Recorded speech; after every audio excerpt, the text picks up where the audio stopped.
What is up YouTube, and welcome to this Mandalorian video, and this is easily the best episode of the season so far. A lot of people agree on Twitter and Reddit, and it was a true payoff moment for the real hardcore Star Wars fans who have watched all of Clone Wars and all of Rebels, and the payoff for those seasons and shows was just absolutely amazing. Now, this will be a spoiler-heavy video here with spoilers from the Clone Wars and Rebels and this very episode, so this is your final warning here.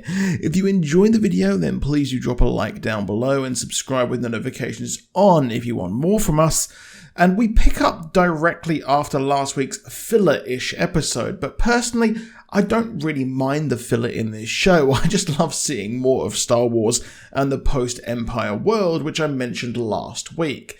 Now, Din, the child, and our frog lady arrive at Trask, but make a rocky as heck landing on the planet, and land only just to fall into the sea, all the while being watched by someone of the Mon Calamari species. You know, Admiral Akbar's race? Okay, it's a trap guy.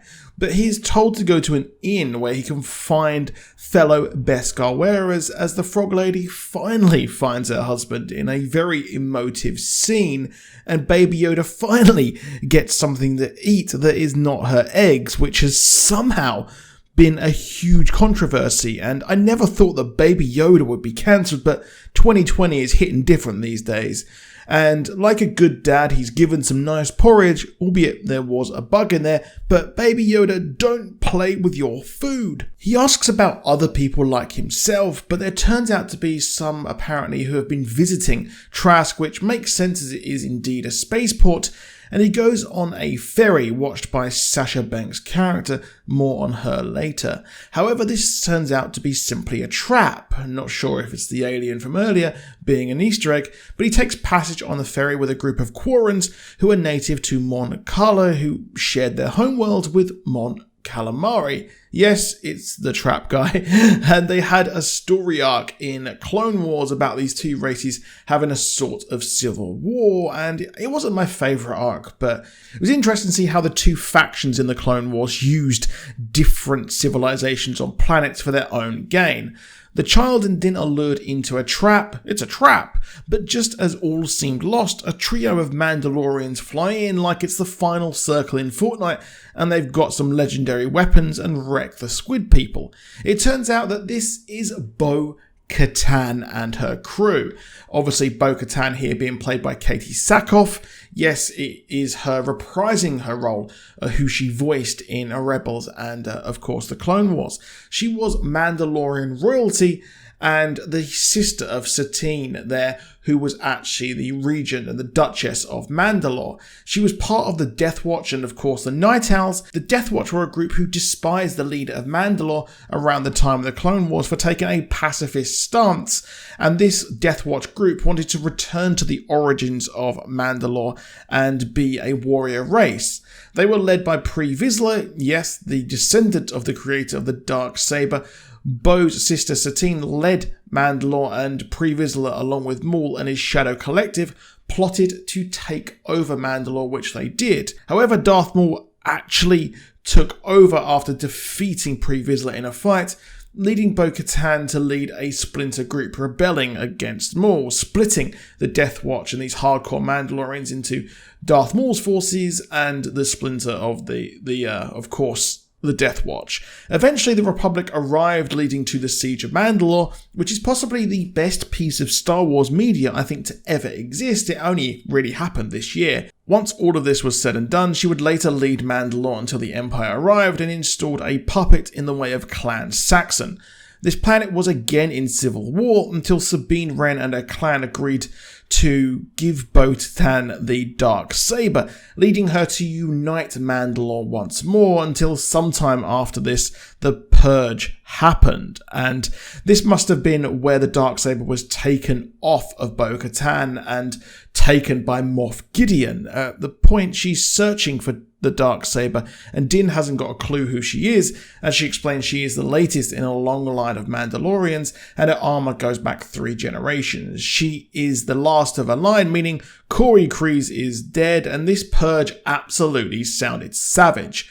We learn that our Mandalorian is a child of the Watch, religious zealots who never take off their helmets, and I suspect this is a splinter or resurrection of the Death Watch, which of course Bo-Katan was part of. However, this hints towards the identity of the armourer, as we know now that he is part of a Death Watch splinter or something like that, as the armourer could be Rook Kast, a Mandalorian loyal to Maul after his ascension to the Mandalore throne. She has horns on her armour just like Rook Kast had to honour Darth Maul, and also, this seems to be a hint at the behind-the-scenes drama of Pedro Pascal hating wearing the helmet all the time, so he may abandon the cult ways and take off of the helmet, as we've seen how the real Mandalorians act.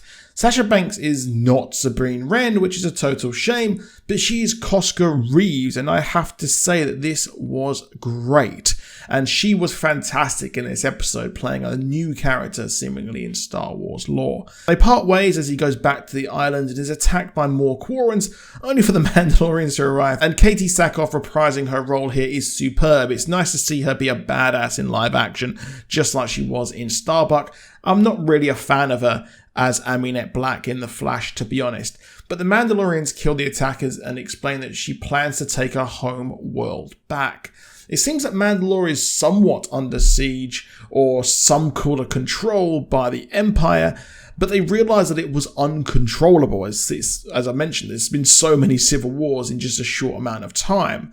Possibly post-Star Wars Rebels, or at least the Mandalore arc, it is destroyed or just made even worse than it actually was. She asks for help in return for telling him where to go to find a Jedi, and their plan is to steal as many weapons as possible to fight back and retake Mandalore. So they hit an Imperial Remnant ship in the coolest way possible, flying their jetpacks, which looks stunning in live action, as one of them says it's only a squad of stormtroopers who cannot aim, which no, they cannot. Obviously, that's one of the biggest memes in Star Wars. They move room to room, eventually trapping one of the officers in the cargo area and jettison him, which is hilarious. I really like seeing these Imperial remnants, as even if the Death Star was destroyed twice, there's still hardcore remnants who want to stay, and there's also those who just want to get paid. Hey, there's a metaphor there. The captain asks for backup, only for Moff Gideon to refuse, and tells him he knows what he needs to do, as the cargo ship and the actual ship itself and the cargo cannot fall into the hands of these pirates. Moff is well aware of them, as Cosca Reeves said earlier in the episode that they had been hitting the Empire or the Imperials pretty hard, so Moff must know that it is the Sabier's previous owner coming after him, because she will need this to unite all of the factions of Mandalore once more, and they need the ships to take their planet back. The captain shoots the rest of everyone on the ship and prepares to suicide dive into the sea, only to be captured and interrogated as to where Moff is, but he commits suicide before telling, which shows these people are loyal to the core, which is obviously making very big parallels there to the evil people of World War II. Can't say the name, otherwise I'll get demonetized.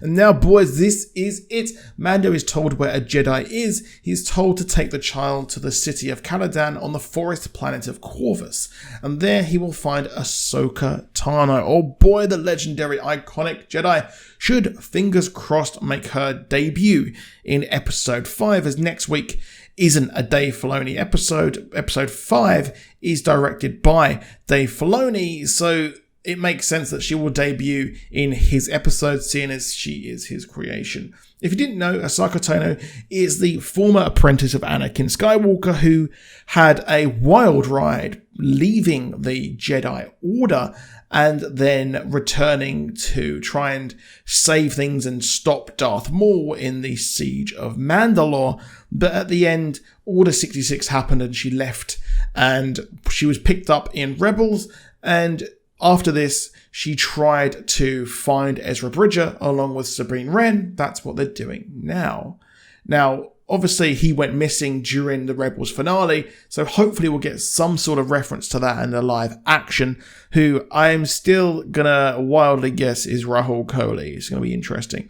Now, this is big as he's finally reaching his journey to bring the child to the Jedi where he belongs. And I do worry that this is the end of the line for the father-son relationship, but let's know anything can happen. But I loved that episode. I thought it was great. I want to know what you think down below. If you enjoyed the episode, please do drop a like down below, and please do subscribe with notifications on so you never miss a video. And I'll see you soon, and goodbye.